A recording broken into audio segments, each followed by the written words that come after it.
bravest animals in the land are Captain Beaky and his band. That's timid toad, reckless rat, artful owl, and fatty bat.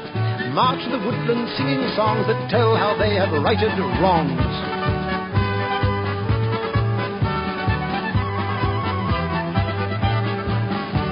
Once hissing Sid, an evil snake, kept the woodland folk awake in fear and trembling every night in case he gave someone a bite.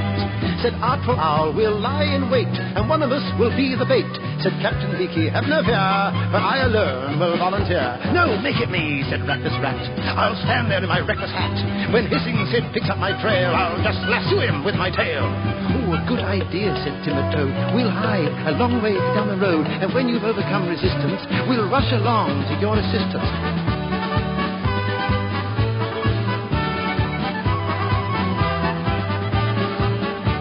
Said fatty bat, I'll get a wheeze. I'll fly and hide up in the trees. If hissing Sid should slither by, I'll drop a boulder from the sky. Said artful owl, the idea's sound. How will you lift it off the ground? Poor fatty bat just scratched his head. I hadn't thought of that, he said. Said owl, the rest of us hold back. There's only one that he'll attack. Said timid toad, I like your plan. Good luck, said owl, for you're the man. So timid toad, his eyes are popping, into the woodland night went hopping. Captain Beaky waved his hand, followed with his trusted band. That's artful owl and reckless rat, and above the trees flew batty bat.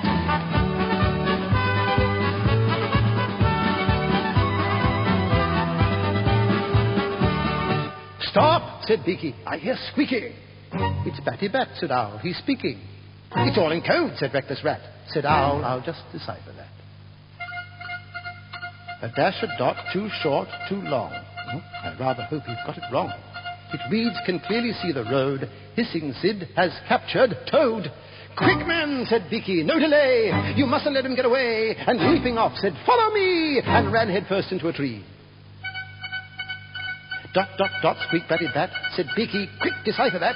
Said reckless rat, perhaps we're gaining. No, said owl, he says it's raining. Oh, how they ran to save poor Toad, for they must find that snake's abode. Guided by old batty bat, dot, dot, go this way, dash, go that. Then hissing Sid's lair they espied. Were they too late? Was he inside? Said reckless rat, I'll get a pole and stop him going down his hole. Then into sight the snake came hopping, right past his hole, no sign of stopping. Said reckless rat, that's rather funny, there's something jumping in his tummy. Said Captain Beaky, well, I'm blown. Hissing Sid has swallowed Toad. And as the snake hopped out of sight, off they chased into the night.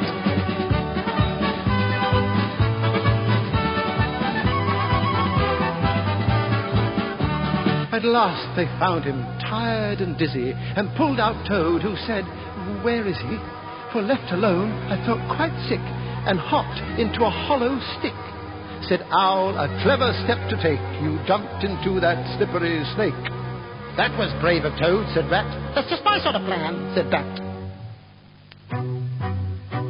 Said Captain Beaky, and we'll not see hissing Sid again. And as they marched off down the road, they sang in praise of timid Toad. Above them flew old batty bat, with his wings stretched out quite flat. Owl's idea, that clever fella, to have a flying umbrella. The bravest animals in the land are Captain Beaky and his band. That's timid Toad, reckless rat, artful owl, and batty bat. March to the woodland singing songs that tell how they have righted wrongs.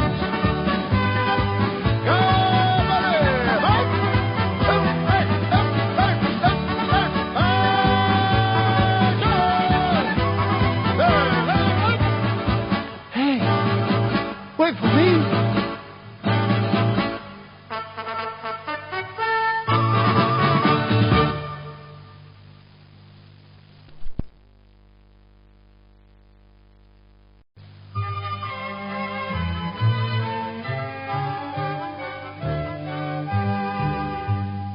Baby owl, whose name was Blanche, perched bravely on a narrow branch, and wondered whether she should try to jump off and attempt to fly.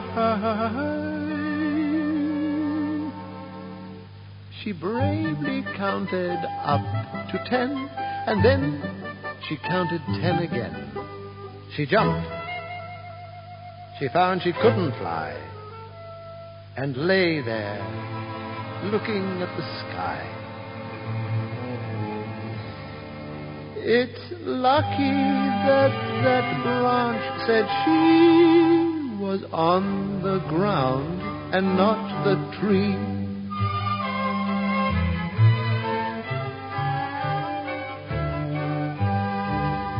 Then off she ran and flapped her wings and said, "These are most awkward things, for though I skip and jump quite high, I'm still no nearer to the sky." Oh. And falling down, she gave a howl and wished she'd never been an owl. And finally her mother found her and put a great big wing around her and said, "Dear Blanche, don't be upset. You haven't grown your feathers yet."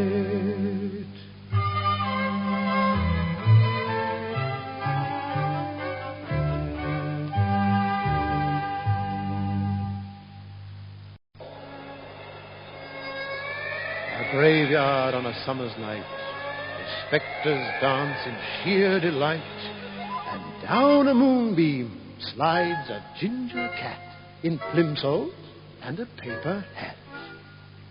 "I'm dead," he cried. "My name was Ben. I had 9 lives and just spent 10. And now I am a ghostly cat in plimsolls and a paper hat." "Tell us, Ben," the spectres cried, "the different ways in which you died." "Gather round me then," said Ben, "and I'll tell you where and when." The first time I fell down the well, no one near to hear me yell. "How did you escape?" they said, "when you'd been given up for dead?" "I found a bucket," said the cat, "and so I went to sleep in that. And then a local farmer's daughter pulled it up to get some water.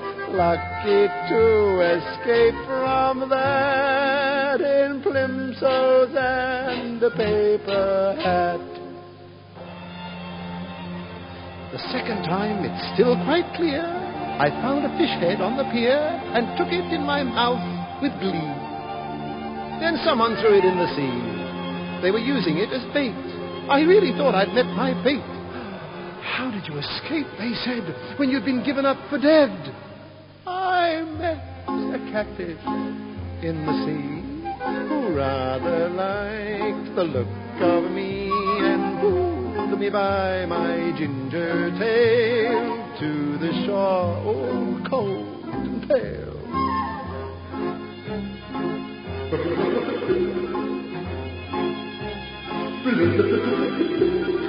Lucky to escape from that in plimsolls and a paper hat. The third time nearly was my end. Upon a rooftop with a friend, I slipped right down a chimney pot and down towards my doom I shot. "Eee, how did you escape," they said, "when you'd been given up for dead? But for the soot, I would have died."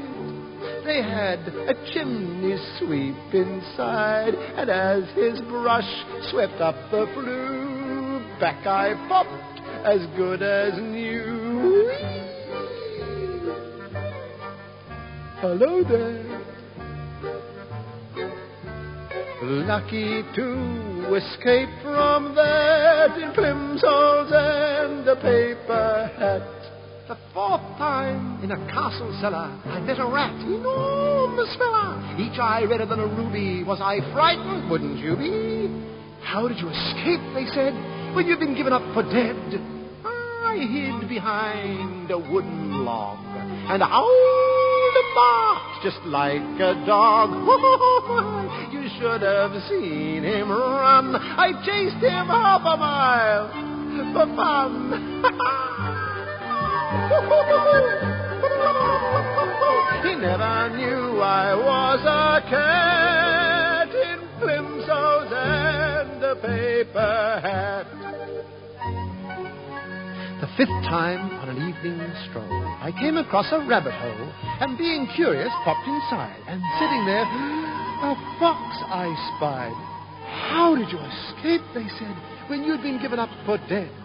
I said, oh, dear fox, I've just come here to warn you that the hunt is near. Thank you, cat, the fox replied, but for you I might have died.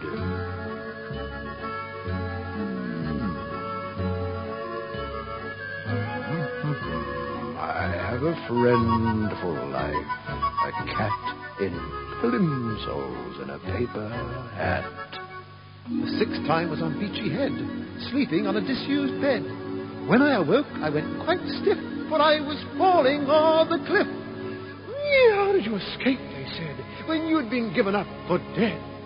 I got 4 corners of a sheet and held on with my hands and feet. And as the cliff was out of reach, I parachuted to the beach. La la la la la la la la la la la. Lucky to escape from that in plimsolls and the paper hat. The 7th time was in a house. The owner hoped I'd catch a mouse. He said, that's all I'll get to eat. Alas, there were no mice to meet. How did you escape, they said, when you'd been given up for dead? The doors were locked. I nearly died. Then a paint pot I espied. Jumped in his bedroom painted white. He yelled and ran into the night. Lucky to escape from that. It flipped out and paper hat. 8 or 9 lives lost together in a nasty bout of weather. For in the hail and snow and rain I was swept off down a drain. Oh, how did you escape, they said, when you had been given up for dead? Lost down below a London street, a great big turtle did I meet. Been in drain since he was small, and knew his way around them all.